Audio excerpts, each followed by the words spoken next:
नमस्कार दोस्तों, आज हम बात करने वाले हैं एक बहुत ही महत्वपूर्ण और रोचक विषय पर, सतत ग्रीन हाउस की योजना बनाना।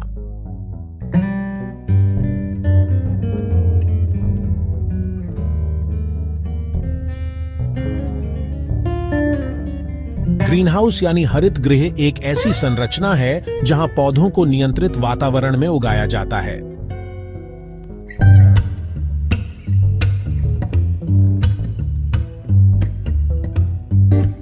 लेकिन जब हम सतत यानी सस्टेनेबल शब्द जोड़ते हैं तो इसका मतलब है कि ग्रीन हाउस न केवल पौधों के लिए उपयोगी हो,